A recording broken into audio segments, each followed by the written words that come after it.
Great day everyone! Welcome back again to Ramz tutorial. So today my dear viewers, we're going to discuss or tackle about reading comprehension. What is reading comprehension, my dear students? Okay, remember class, reading comprehension means you're going to read a short story, a short paragraph, and then there are certain questions to be answered. And you have to understand what you read. And that is a simple definition of reading comprehension. Today, my dear viewers, I will teach you how to read a simple paragraph and how to answer the questions that follows after reading a paragraph. But before that, before reading about a paragraph class, remember that the purpose of a paragraph is to express the speaker's thoughts. That means to see speaker thoughts, speaker's ideas on a particular point in a clear way that is unique and specific to that certain paragraph, like this.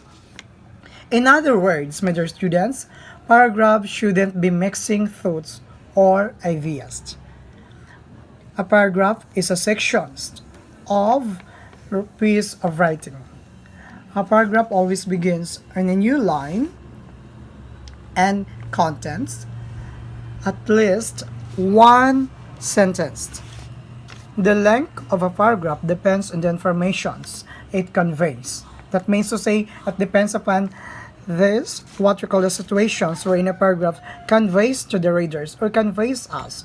We as the readers, we as the viewers, you as the viewers, I am the teachers. So I'm going to read it to you, a short paragraph, and then I'm going to read the questions and we're going to choose the right answer.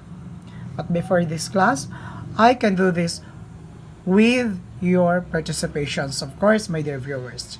Here we go, my dear students. We're going to start reading the paragraph. Try to follow. Our paragraph starts now.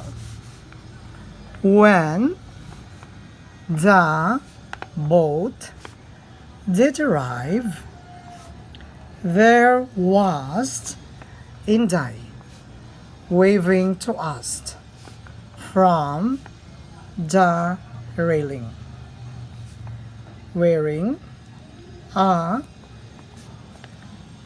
green dress and a double chin. We all raised our arms and waved, and I supposed we girls even jumped about, but her mother put her handkerchief to her eyes, and every now and then she'd raise her head and look at Inday. Somebody exclaimed, "How nice her dress was." That means to say, when they arrive, okay, and they waving to us or to them from that particular railing, from that particular, and Inday is also wearing a green dress and a double chin. So they all raised their arms, waving also, and suppose that the girls even jump about, but her mother put her handkerchief to her eyes. That means to say, suddenly it wasn't in the sea who's that particular people within particular wharf. And every now and then started that when she raised her head and looked at Inday, somebody exclaimed, "How nice her dress was." And that's a very short paragraph, my dear students, about reading this, a simple paragraph about Inday. So we have a certain questions, and please follow me, guys. We have number one.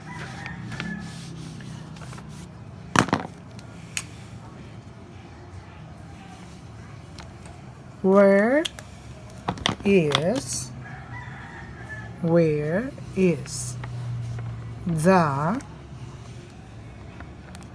place described in this paragraph? Means to say, asking what particular place being described in this particular paragraph. So the choices are garden, wharf, house. In our first sentence class, remember, when the boat did arrive, there was Andy waving to us from the railing, wearing a green dress and a double chin. Question is that, where is the place described in this paragraph?